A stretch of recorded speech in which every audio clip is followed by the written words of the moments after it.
Los videojuegos son algo que siempre me ha gustado. A mi mamá, que se quedaba viendo desde la esquina cómo me había tardado 15 minutos en ir por unas tortillas, que ya estaban todas tibias, no tanto. En mi casa, de clase media baja, el estudio era lo primero y los videojuegos eran una distracción.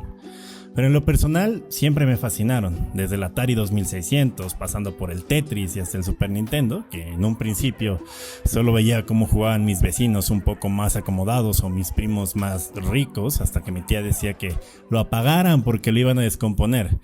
Era una forma de ver otras historias y otros mundos, cuando la calle de mi natal Coacalco se volvió más insegura. Estas maquinitas que funcionaban con 50 centavos eran una manera de socializar y de ver historias que eran mucho más emotivas que la realidad. Tiempo después dejaron de haber tienditas y las maquinitas en la esquina fueron sustituidas por unos güeyes casi adolescentes a los que no había que acercarse porque eran de la maña. Muchos de los que jugamos en esa misma maquinita elegimos otro camino. Muchos otros ser cuates de los morros de esa motoneta.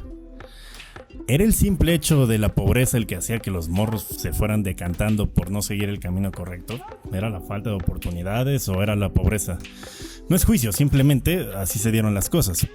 Por mi parte, considero que tuve mucha suerte. Muchas personas me apoyaron cuando me sentía abandonado, cuando pensaba que ya no me iba a alcanzar para el día siguiente. Pero ¿y los que no? Carecer de apoyo es un pase asegurado para engrosar las filas de los malos. Me parece que ese es un buen tema y algo que personalmente siempre he querido investigar.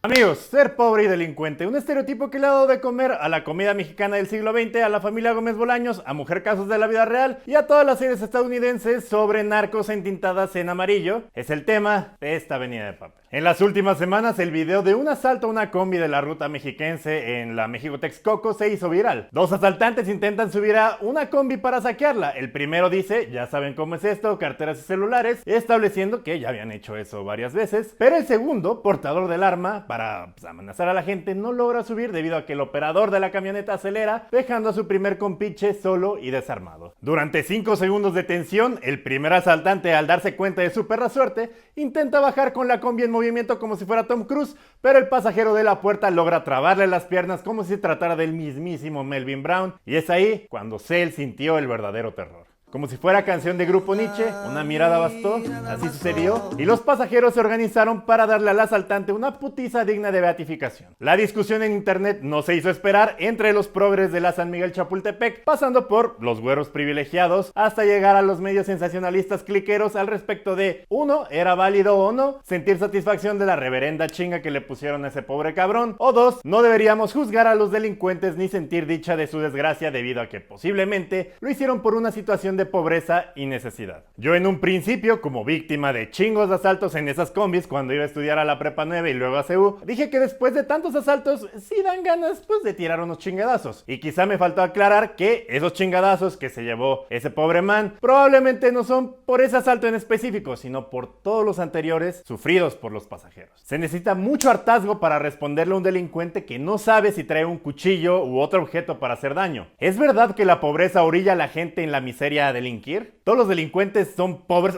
Los Oya. ¿Es verdad que tienes que haber nacido en Cartolandia con una pistola en lugar de chupón para poder opinar de esos temas? Hoy en Avenida de Papel, desigualdad y delincuencia.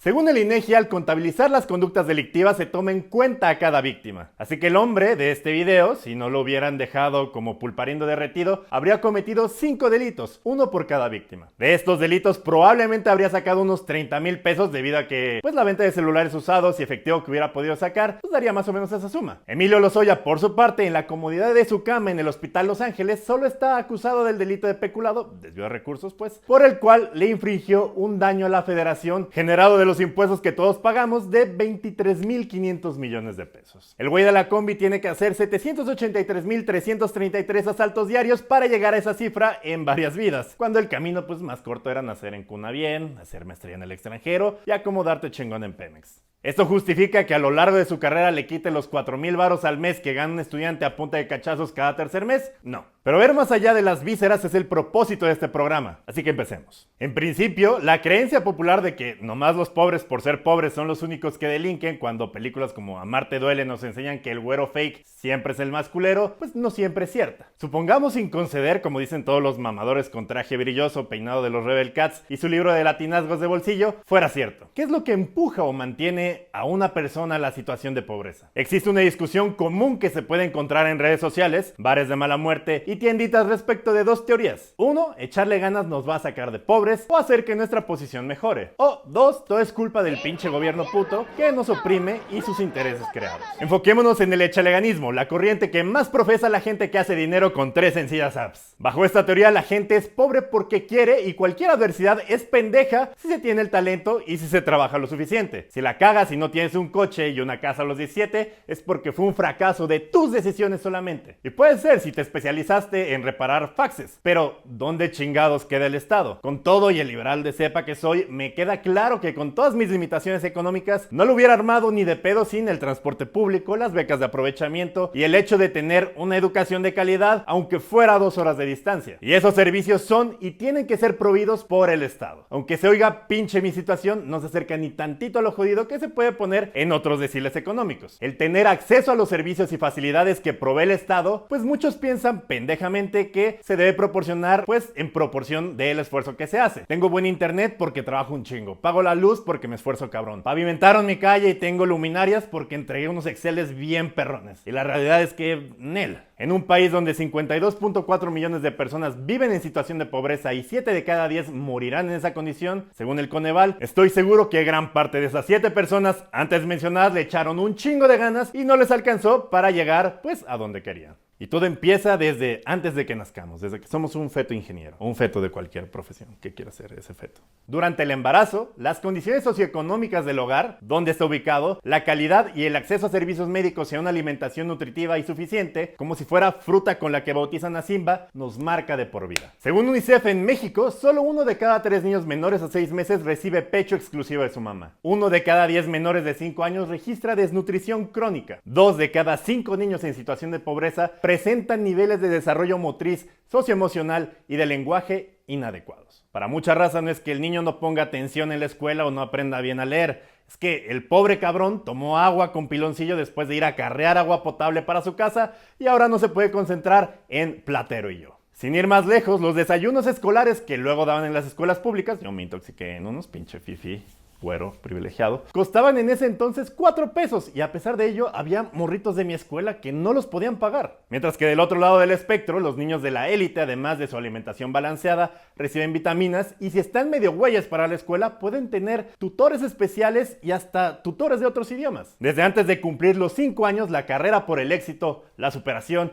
y echarle ganas está bastante arreglada. Y pon tú, la armamos de la niñez echándole un chingo de más ganas que los otros 60 millones de cabrones que no son pobres y aprendes a leer y a escribir. Llega la adolescencia, la etapa más importante en la que un joven define su personalidad, deja el capullo de ser un meco, los adolescentes son mecos, eso se sabe, y se convierte en esa mariposa culera que se llama ser adulto. Bueno, pues más de la mitad de las niñas, niños y adolescentes viven en pobreza. Según el Instituto Nacional de Evaluación de la Educación, que ya están desmantelando en ese sexenio, no sea que digan algo las visitas, 8 de cada 10 niños que cursan sexto de primaria no alcanzan los logros esperados en lenguaje y comunicación. Habilidades que son necesarias pues para ser conectes, paps. Las desventajas en materia educativa se acentúan en la población indígena que vive en el campo. Según Oxfam, 96 de cada 100 niños no alcanzan logros satisfactorios. En escuelas donde 72% carece de drenaje y 33% de red de agua potable. Chingate esa. Una cosa es que se te olvide tu bata para la clase en el laboratorio de química y otra es que no haya ni baño para que el profesor pueda ir. Obviamente para mucha raza que lleva 16 o 17 años echándole ganas, 42.4% de los jóvenes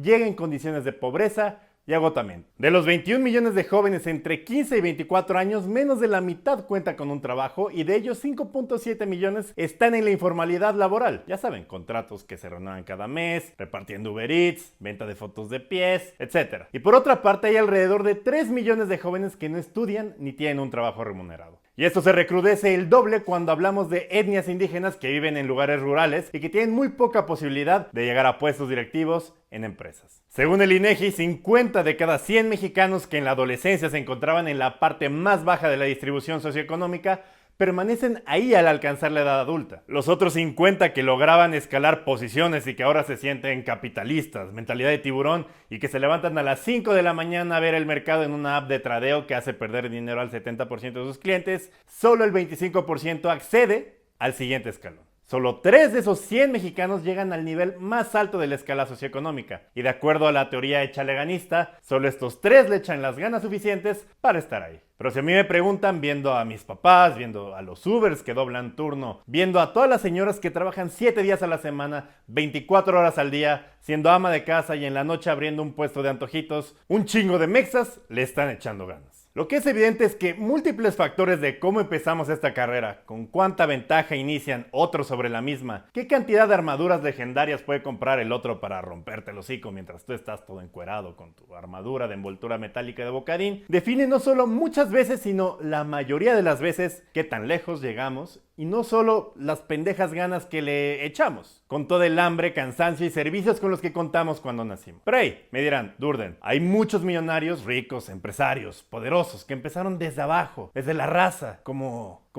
Elon Musk, ¿no es cierto? Su papá tenía minas de diamantes en Sudáfrica. O Jeff Bezos, sí empezó en su garage, pero con $2 millones de inversión de su familia. O Mark Zuckerberg, o sea, neta, ese cabrón inventó Facebook en Harvard. Ok, podemos sacar casos de inspiración chidos de Estados Unidos, pero veamos México, veamos nuestro país con la bandera color chile en nogada, la tierra de las adjudicaciones directas y los fobaproas. ¿De dónde viene nuestra élite? Nuestros millonarios, nuestro 1%. Nuestra historia ha estado llena de momentos de mamarre, como me gustaría denominar. El mamarre de los financieros porfiristas, el mamarre de los empresarios del México revolucionario y postrevolucionario que todavía sostiene grandes fortunas del presente y en el que todos tienen en común que han crecido en función de la lana y las rentas que el Estado, el gobierno, para efectos prácticos, no me crucifiquen adoradores de Jelinek, les ha permitido mamar. El mamarre.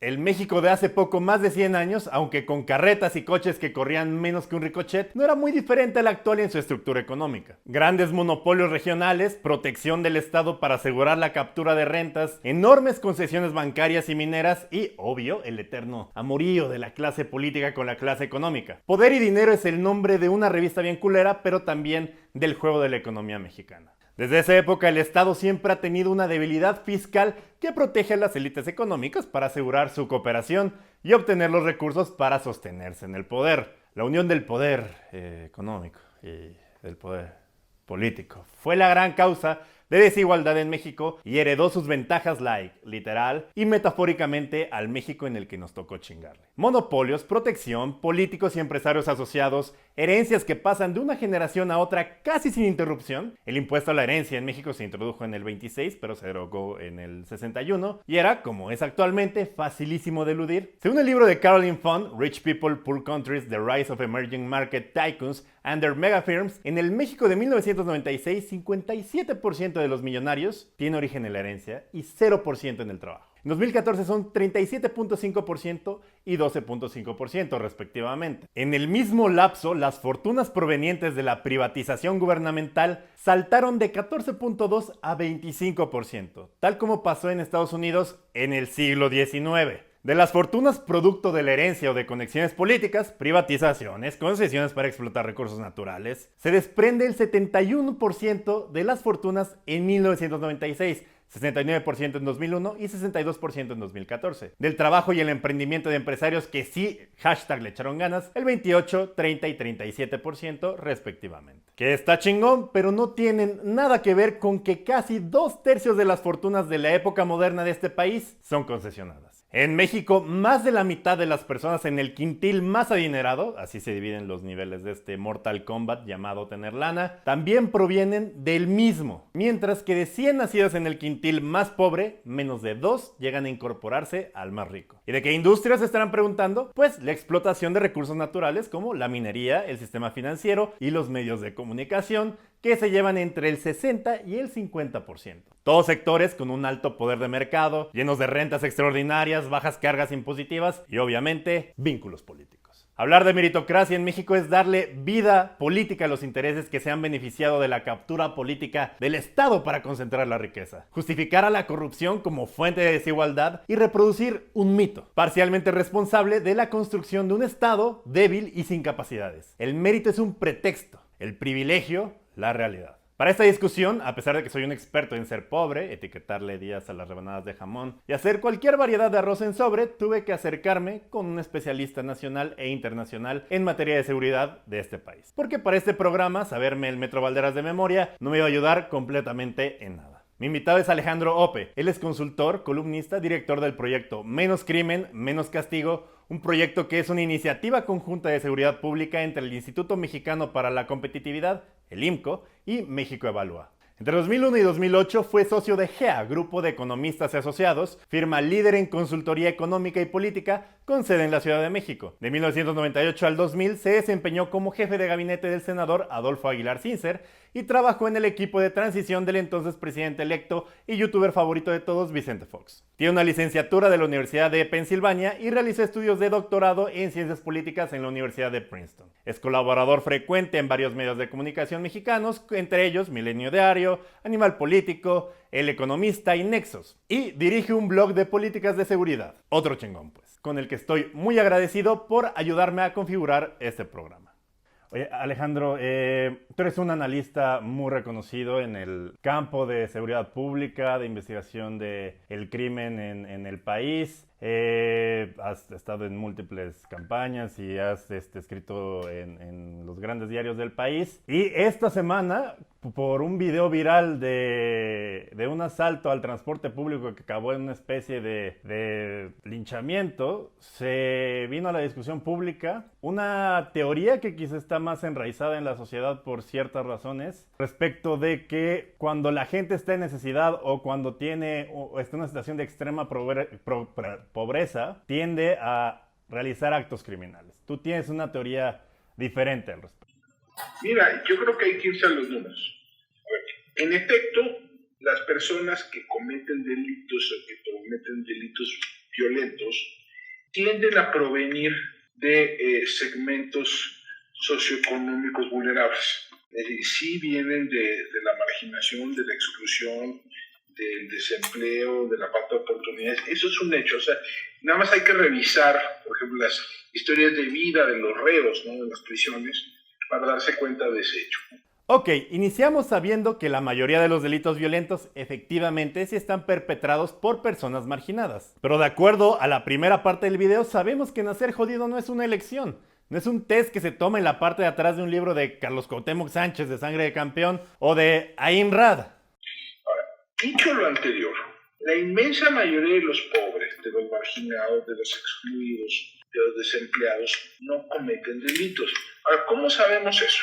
Nada más hay que ir a los números.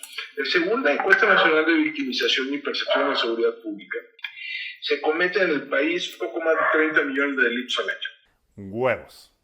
Cada delincuente comete en promedio un delito por semana. Es decir, eso nos dejaría más o menos con 600,000 delitos. 600,000 delincuentes al año.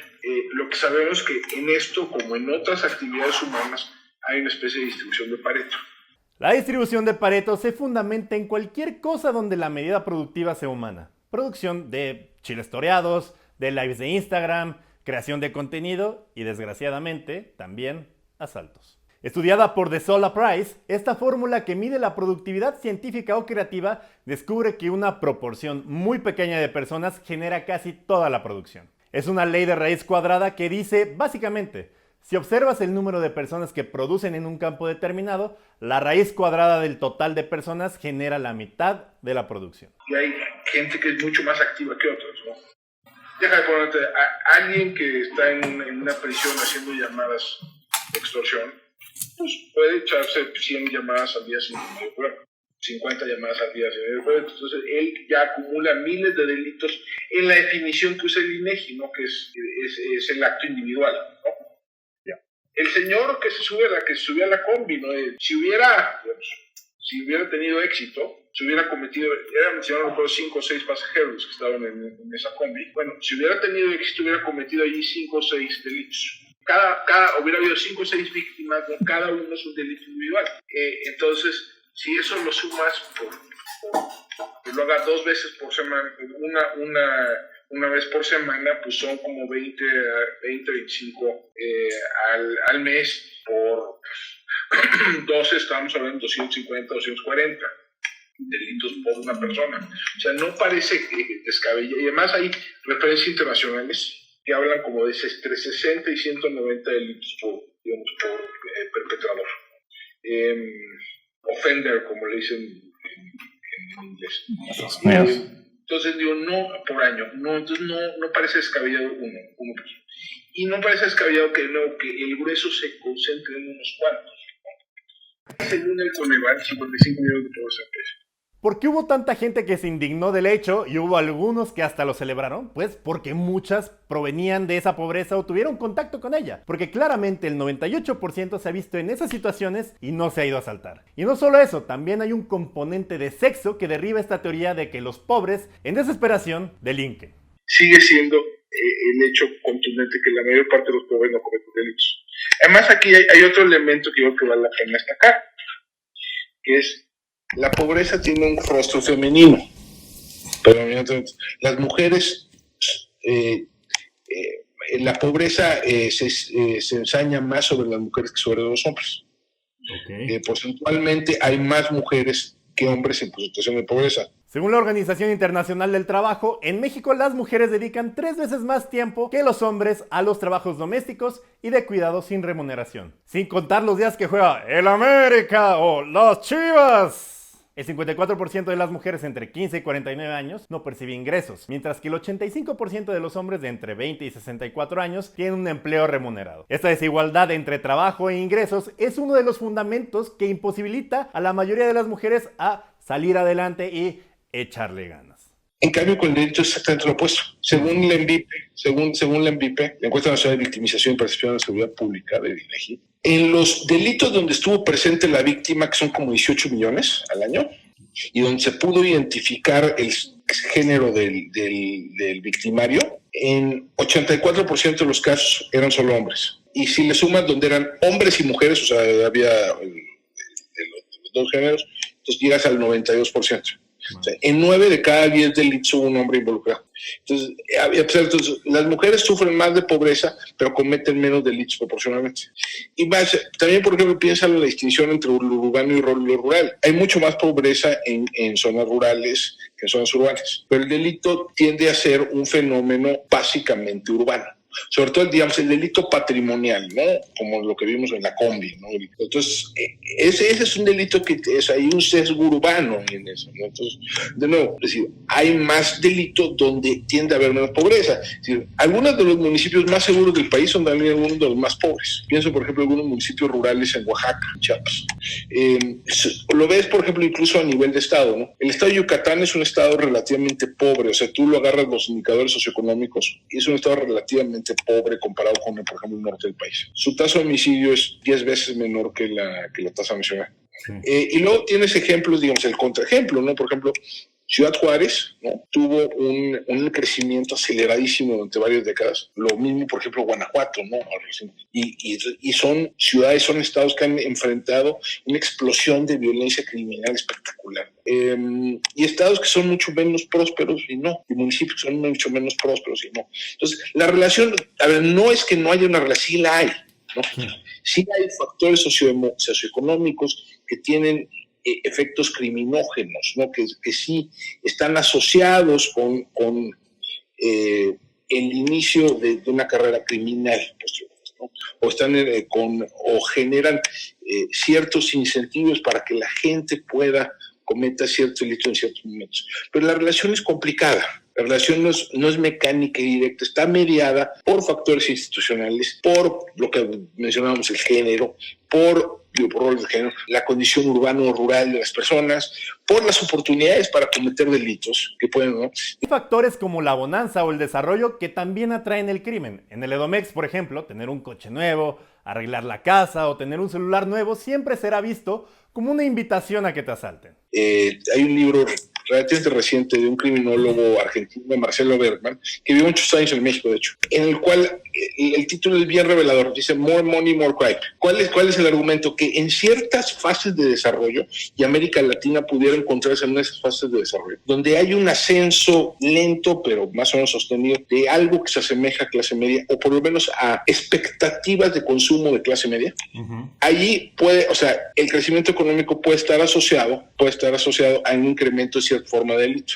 Por ejemplo, el robo celular. Yo quiero tener el nuevo celular, yo quiero tener el nuevo equipo. O también puede estar, déjame ponerlo así, a veces a lo mejor la relación es más cercana, puede ser más directa con la desigualdad que con la pobreza. Que una política pública funcione en varios sectores no quiere decir que específicamente funcione para prevenirlo en uno solo y en prevenir la delincuencia. Eso no quita la situación precaria de las mujeres en la pobreza. La ONU concluyó que hay consecuencias directas de desigualdad en la distribución de las responsabilidades y un debilitamiento en los vínculos de las mujeres con el mercado de trabajo, producto del tiempo que invierten en trabajos que no remuneran, oportunidades de empleo perdidas, pocas horas laborales, trabajo exclusivamente en el mercado informal de la economía y segregación en ocupaciones que tienden a ser menos valoradas, salarios y acceso a la seguridad social más bajos y menos tiempo para educación y para sus carreras profesionales. Menos oportunidades de acceder a puestos de toma de decisiones y ascensos laborales. Y aún así, no se suben con un pinche cuerno de chivo a saltar un microbús. Los apoyos a esas mujeres tienen menos incidencia delictiva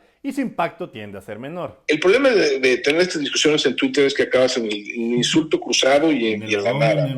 Y tú, ¿quién eres para comentar? Y no dijiste nada cuando en la época de Porfirio Díaz, y ya sabes, ¿no? Pero sí es un tema importante y es un tema complejo, que yo creo que sí amerita una verdad. Y sí hay, por ejemplo, sí hay programas sociales, sí hay iniciativas de prevención social del delito que pueden tener resultados importantes. ¿Qué eso es lo que tú estaba leyendo que escribías en alguna columna? Que pareciera que en el inconsciente colectivo los apoyos o los programas de apoyo universal hacia un socioeconómico bajo tienden a que la gente piense que eso es lo que va a solucionar la tasa de criminalidad y resulta no ser cierto.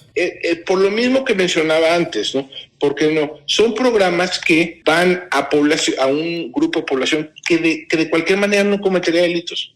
Jóvenes Construyendo Futuro, es el programa social estrella de la actual administración federal. 60% de sus beneficiarios son mujeres. Lo que te mencionaba anteriormente, las mujeres cometen delito en una proporción muchísimo menor que los hombres. Entonces, digamos, los apoyos a esas mujeres pueden ser muy útiles por otras razones. Eso se lo dejo a los especialistas de política social, si es útil o no ese programa para, digamos, razones por objetivos de inclusión laboral, de reducción de la desigualdad del ingreso, para otros propósitos. Para temas de disminución de la incidencia delictiva, su impacto va a ser relativamente menor. ¿Qué es lo que sí funciona? ¿Qué es lo que tiene que funcionar? Son las iniciativas o los programas que van dirigidos sobre todo a grupos que ya están en conflicto con la ley. Por ejemplo, iniciativas para atender a las personas que están en el sistema de justicia para adolescentes. Son relativamente pocos, pero digamos, allí son chavos que son 13, 14, 15, 16, 17 años, donde intervenciones relativamente cortas y intervenciones bien pensadas, bien diseñadas, pueden evitar, ¿no?, reincidencia, pueden evitar que entren, digamos, en este ciclo donde entran a la cárcel, eso los vincula con redes criminales, eso los hace cometer otros delitos, eso los lleva no a la cárcel y así no. O sea, en una carrera descendente terrible, ¿no? Entonces, si tú puedes intervenir en esos puedes tener efectos bien notables. Mismo caso, por ejemplo, programas de reinserción de reos o de personas privadas de la libertad, como se dice, pueden ser muy eficaces. Ahora, tienen que estar bien diseñados, no son sencillos, no son baratos, requieren intervenciones múltiples y sostenidas en términos de atención psicológica, de capacitación laboral, educación formal, etcétera. Tienen muchas piezas, pero pueden funcionar bien. Programas de atención, por ejemplo, a usuarios dependientes de ciertas drogas, también pueden funcionar muy bien. Pero son ese tipo, es lo que tiende a funcionar, es lo que vas ahí. Un poquito más general, por ejemplo, lo que te decía, que sí hay una relación entre pobreza, exclusión, etcétera, y delito, pero mediado por otra cosa. Hay, por ejemplo, al parecer una relación estadística bastante robusta entre embarazo adolescente y comisión de delitos muchos, 10, 15 años después. O sea, ¿por qué? Porque digamos, el embarazo adolescente mete a la gente en un carril de exclusión. Para que se den una idea, 4% de los partos en México no contó con asistencia de un médico o una enfermera. Tal porcentaje asciende a 13.2% si hablamos de mujeres rurales pobres. Cuando hablamos de mujeres indígenas rurales pobres, asciende a 33.9%.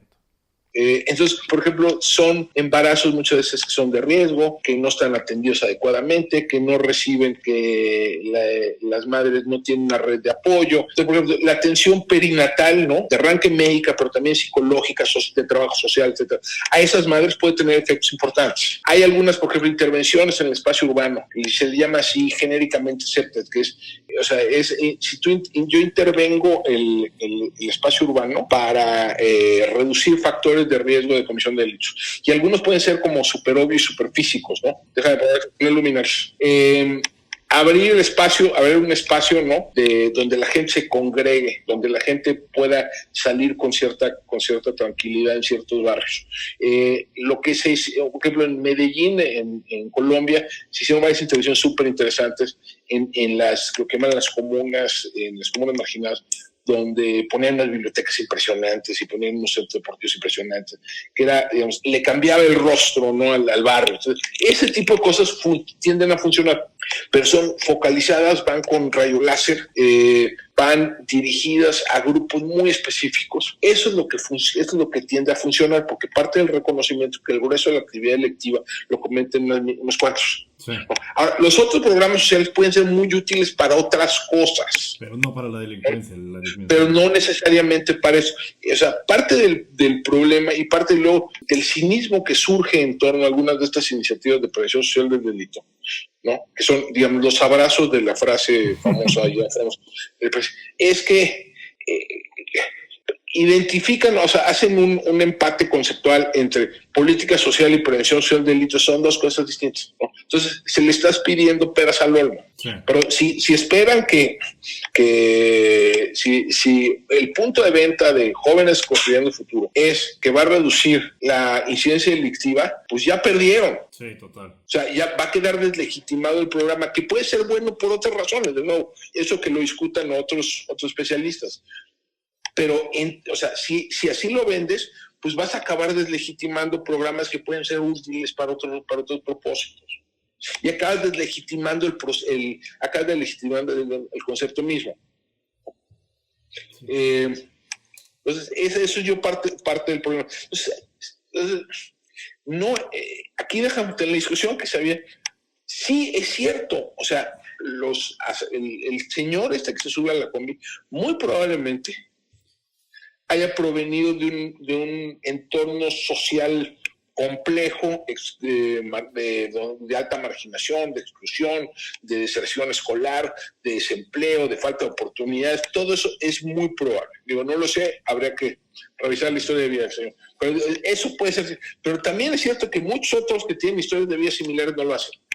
Sí, o sea, de acuerdo. Y lo que yo pienso, sobre todo, es, pareciera que en el inconsciente, sobre todo digital colectivo, es que pareciera que son delitos de famélico. O sea, de la primera vez de repente se vieron sin chamba y dijeron, voy a agarrar una pistola y me voy a persignar y voy a ir a asaltar. En este caso, si tú te fijas, es bien interesante lo que dice el señor cuando se sube. Uh-huh. Ya saben cómo es la cosa. Ya lo había hecho otra vez. O sea, ya tenía como cierta rutina en la cabeza, ¿no? Ya tenía como cierto modus operandi en la cabeza el señor. Que le salió mal, pues le salió mal porque pues, su cómplice quedó abajo, pero digo, es poco avispado el señor, pero bueno, pero sí es, pero digamos, esos son, digamos, yo creo que es simultáneamente correcto decir que este señor u otros como él enfrentan problemas, digamos, hay un fenómeno de exclusión que tenemos que atender, ¿no? Y que el grueso de los pobres no cometen delitos. Los dos hechos, ambas cosas son ciertas. Sí, o sea, 1 de cada 100 pobres que está súper en la pobreza extrema 99 no cometen delitos. Hay uno que sí. No. Hay uno que, algo que hay que entender es por qué. Sí. Hay que entender por qué no, o sea, tratar qué genera esa deriva, ¿no? Y a lo mejor tiene que ver, por ejemplo, con ciertos patrones de desarrollo urbano, o a lo mejor tiene que ver con la precariedad de los mercados laborales en ciertos puntos, en ciertas ciudades. A lo mejor tiene que ver, digamos, con un incremento de la desigualdad. A lo mejor tiene que ver, de nuevo, con lo que te mencionaba antes, digamos, con un incremento en las expectativas que no corresponden a los incrementos en los ingresos. A lo mejor tiene que ver con la disponibilidad de armas de fuego. A lo mejor tiene que ver, ¿no? Sí. O sea, porque a lo mejor tiene que ver con las oportunidades, digamos, cómo está configurado el espacio urbano. O sea, sí, pero o sea, es cierto, o sea, sí hay factores socioeconómicos que hacen más probable que una persona tenga una carrera criminal. Pero es uno de 30 factores. Sí, pero eso está mediado por otras cosas. Sí. Y son esas cosas, también es lo que tenemos que tratar de entender, ¿no? Y sí es una discusión importante, y es una discusión interesante que no se presta a 280 caracteres. Y no se... al eslogan, o sea, sí es complejo, es una discusión compleja. El sexenio pasado, ¿te acuerdas que crearon, le apostaron, sobre todo al primer principio de la administración de Peña Nieto, le apostaron mucho a lo que llaman la prevención, ¿no? Sí. Que supuestamente no se había hecho en el sexenio previo. Por último, me gustaría, sí. O sea, gran parte de esta discusión y por lo que decidí también hacer este sí. tema en el programa es el tuit en el que menciono a una persona que dice que por ser blanco de clase media, cuando yo de experiencia propia, pues tenía que el tramo de la México-Pachuca, pues transitarlo de forma habitual para ir a la universidad y pues es 10 veces al año que te asalten, ¿no? La parte toral, gran parte de esa discusión que hubo en Twitter fue, y que sigue estando ahorita en la plataforma, es la reacción de la gente hacia la reacción de los pasajeros de darle una chinga a este güey está justificada por el hartazgo o es una visión de que debería de haber más mesura por parte de la población. A mí me parece que cuando hay tanta reincidencia como víctima, pues sí hay obviamente un nivel de hartazgo que no te evita decir, oye, amigo, te recomendaría que dejaras de robar, ¿no? O sea, eso no era algo que era factible que pasara.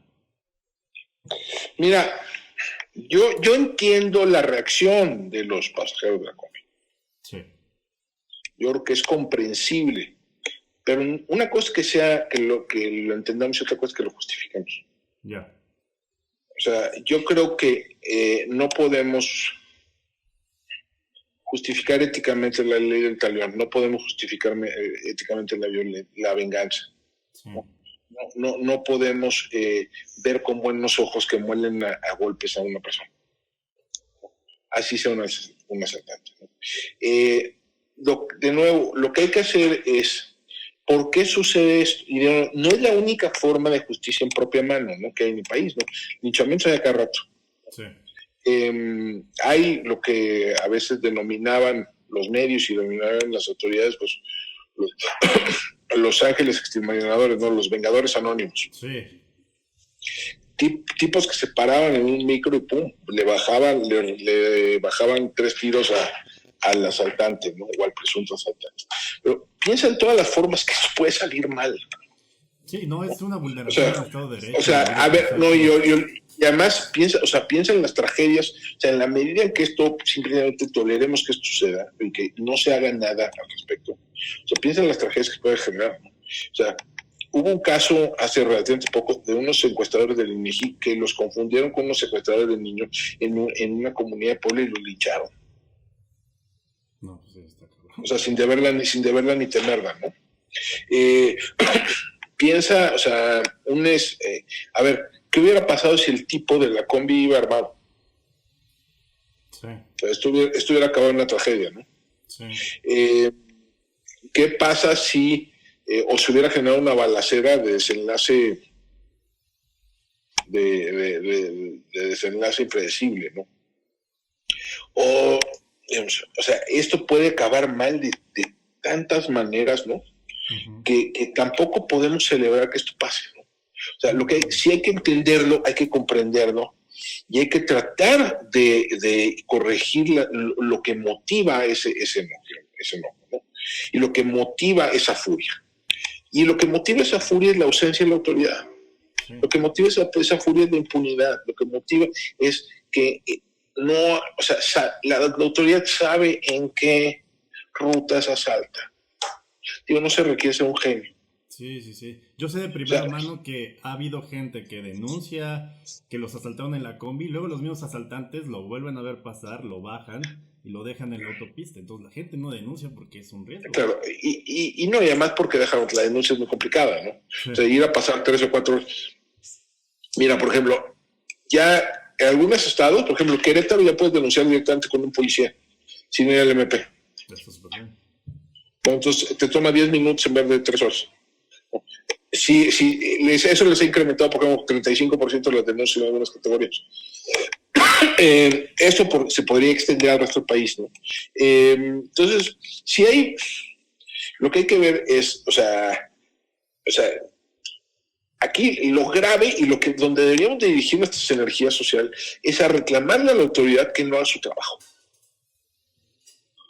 O sea, que a sabiendas de que, porque de nuevo, si saben en dónde están cuáles se podría trabajar con las rutas, se podría trabajar con los microbuseros, se podría trabajar con las líneas de camión, se puede trabajar con ellos para ir metiendo medidas que disminuyan la prevalencia, ¿no? de este tipo de delitos. Y de otros, ¿no?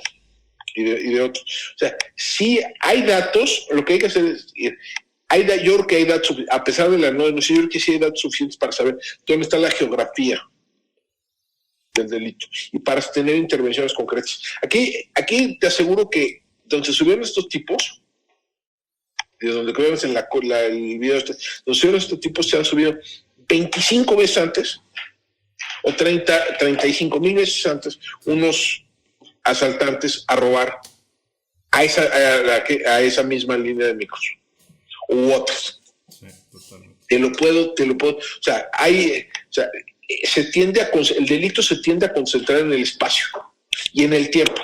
Entonces, sería posible tratar de encontrar los patrones y hacer intervenciones concretas. Eso es lo que hay que reclamar, ¿no? Sí, es ahí ya donde tenemos que dirigir nuestras. O sea, porque déjame ponerte así, un día de estos, ayer, pues digo, los que intervinieron en la golpiza, pues digo, le salió bien. Pero, ¿qué tal si el tipo iba armado? ¿Qué tal si el tipo llevaba un cuchillo? ¿Qué tal si llevaba una pistola? O sea, hubiera habido una tragedia ahí.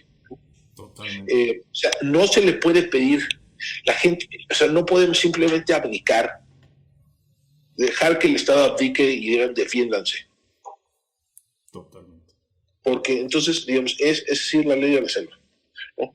Entonces, hacia donde tenemos que dirigir nuestras baterías, hacia donde tenemos que dirigir nuestra energía social, nuestra crítica, nuestra capacidad, es la autoridad. Tiene que hacer su trabajo. Y estas son autoridades de los 3 niveles de gobierno, ¿no? Porque, a ver, esto sucede mucho a ver, deja de ponérselo así, y es también parte del problema. ¿Quién es el responsable de la omisión sucedido en esta? No estoy de acuerdo, creo que es carretera federal, pero no estoy enteramente seguro. Vamos a asumir que sea carretera federal. Pues era Texcoco, creo que sí era una onda. México, Texcoco, ¿no? Ajá. Bueno, vamos a asumir nada más para propósito del argumento que es una carretera federal. Entonces ahí tiene responsabilidad el gobierno federal, pero es el Estado de México, ¿no? Uh-huh. Entonces la autoridad estatal tiene, y sucedió en un municipio. Entonces la autoridad municipal también tiene responsabilidad.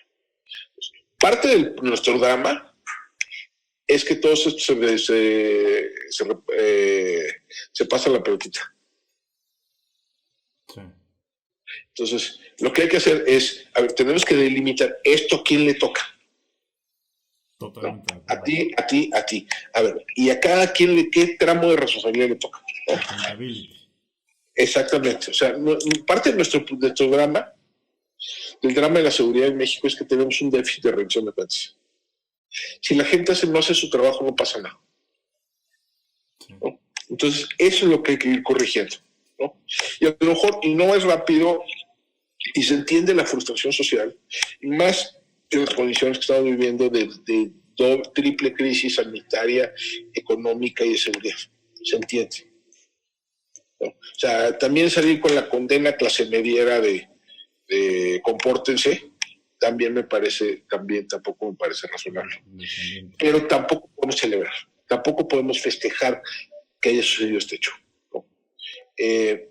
Y hay una diferencia entre la defensa personal y lo que vimos.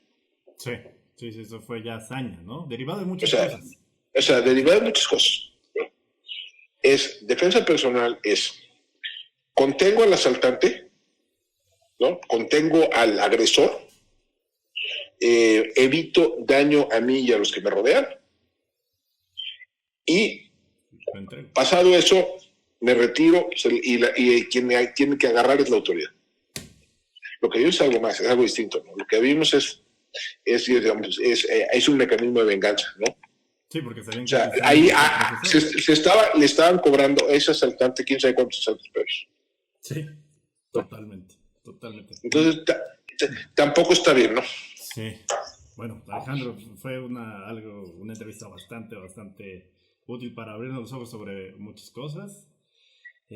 Muchas gracias por haber estado aquí en Avenida de Poder. Gracias. Y nada, tío, aquí dejamos donde te pueden seguir, donde pueden seguir tus columnas y donde pueden seguir tus opiniones. Muchas gracias. Y, pues, otra vez, muchas gracias por estar acá. Eso a ti. La mayoría de los que me ven por pura estadística, al igual que yo, tendrán una historia de lucha y resiliencia para intentar salir adelante. Sobre todo ahora en la crisis económica más profunda que se haya tenido en la época moderna. Este programa fue creado para entender de la forma más simple problemas complejos. Y este tema en específico lo que menos quisiera es que fuera un testimonio victimista y pesimista de que las cosas son de una manera y no pueden cambiar después. No podemos dejar de lado las cifras y los datos porque eso es lo que nos separa de la turba experta de opinión que solo lee tweets, posts o encabezados. Las cifras son un hecho, no una opinión. Y es una realidad que en México, según el Coneval, el ingreso del 5% más pobre es igual al del 2% más pobre del mundo, mientras que el ingreso del 5% más rico de México es similar al ingreso del 5% más rico en países desarrollados. Es decir, nuestro decil más pobre es 60% más carente que sus similares en países con características similares. Pero eso sí, el 5% más rico es igual de rico que cualquier cabrón de Nueva York, Londres o Singapur. Y al contrario de lo que muchos podemos pensar, el talento y el esfuerzo no son necesarios ni suficientes para hacerse rico. Si bien echarle ganas y ser talentoso ayuda, hay personas que disfrutan de un éxito espectacular sin tener lo uno ni lo otro. ¿O tú crees que este cabrón está desarrollando la cura contra el COVID? ¡Nel! La pobreza no es un asunto motivacional, es un asunto de oportunidades y de condiciones con las que vamos a luchar y que están decididas incluso antes de nacer. ¿Qué podemos hacer para que los que siguen después de nosotros no tengan que ir pegándose en el vidrio de la combi rumbo a la escuela o el trabajo porque no durmieron bien? Muchas cosas.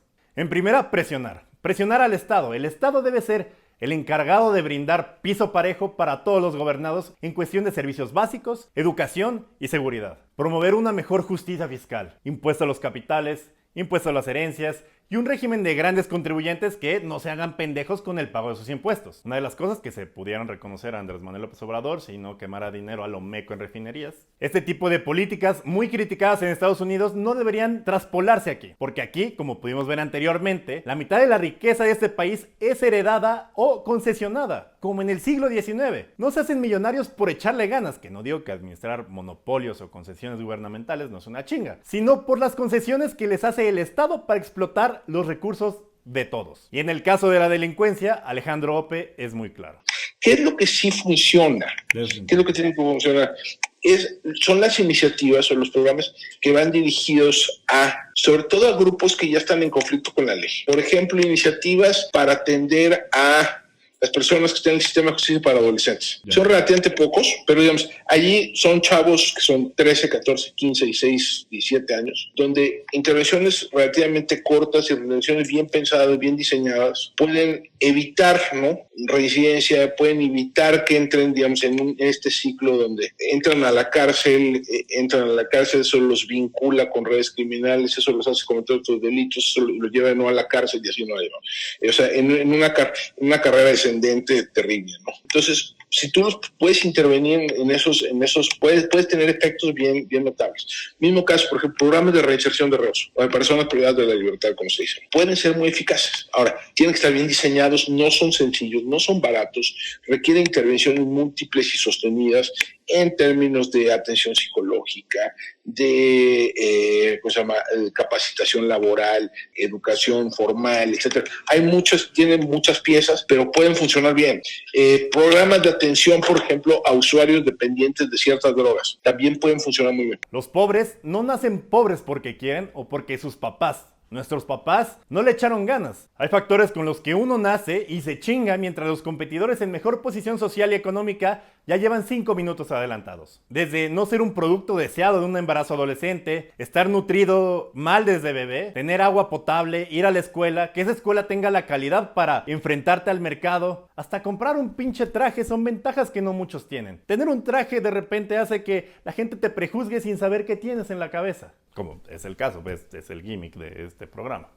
Uno asume que alguien es listo simplemente por traer un pendejo traje. De alguna manera, los que pertenecimos a un decil debajo de la media, y quizá tú ahora que me ves, no estás en una situación tan chida, pero estás viendo esto y tienes internet, considera que la autoeducación es el pedo del futuro. Baja libros, únete a cursos, ve YouTube educativo, pregúntale a la raza tus dudas en social media, siempre va a haber alguien que te ayude, probablemente hindú. Chíngale al inglés, sé un autodidacta, adelántate a los cabrones de la escuela. Siempre que puedas, adelántate a los que se adelantaron en la carrera por nacimiento. Obvio, hay mucho pendejo que ni con millones de pesos que inviertan sus papás en sus empresas la arman, pero son la excepción a la regla. Si ustedes llegan a ser de esa élite económica sabiendo qué es sentir hambre, devuélvenle algo a su comunidad. No apoyen porque les sobra, sino porque saben lo que es no tener nada. Estamos en un momento de quiebre en la historia de la humanidad por muchas razones culeras. Pero si eres joven o eres innovador, es tu momento. Y si eres de la élite porque naciste chido, también puedes devolver a la comunidad y romper un círculo vicioso de abuso hacia los trabajadores desde la empatía. Puedes volverte un mentor desde tu posición chida. Podemos desde este pequeño grupo de personas que llegaron a esta parte del video hacer una diferencia con la raza que está a nuestro alrededor. Yo soy Durden, esto fue Avenida de Papel. Recuerden suscribirse al canal, nada me daría más gusto que antes de que haya una vacuna contra el coronavirus llegar a los 50,000 suscriptores. Démosle chido a este pedo, yo sé que son videos largos, pero compártanlo con la gente que crean que le interesa este tipo de temas. Activen las notificaciones, denle like. Muchas gracias por estar otra vez en este video. Es el penúltimo programa de Avenida, el siguiente ya es el cierre de temporada, el siguiente programa. Y pues nada, muchas gracias por estar con nosotros. Nos vemos la próxima.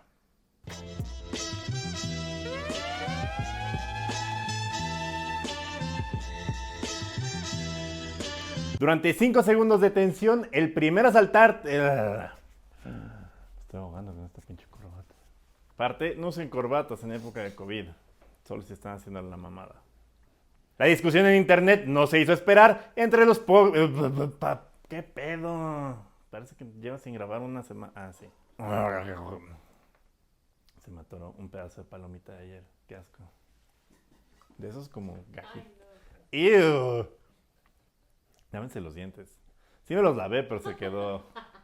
Pero se me quedó ahí. O sea, es que es como cuando se queda muy, muy abajo, que ni siquiera. Más bien, usen hilo dental. Usen hilo dental. Bajo esta teoría, la gente es pobre porque quiere y cualquier adversidad es adversidad. Ah, su puta madre. Sus ricos tamales oaxaqueños. Durante el embarazo, las condiciones socioeconómicas del hogar, donde... que te valgan verga las comas, amigo, no hay pedo. En escuelas donde 72% carece... 72%, sí, sí lo dije bien. Cuando lo digo bien, hasta yo me escucho equivocado. De las personas en el Don Quintín. Entre 2001 y 2008, 2008, porque somos inclusivos. 2001 y 2008. Años para todos. Todes. Todes. Si era ¿De arriba o de arriba? de arriba, es que ya De arriba. me tomé la vacuna rusa, por eso estoy diciendo muy... Según la Organización Internacional del Taborrol... Del taborrol. El taborrol. El japonés. Comercial no pagado.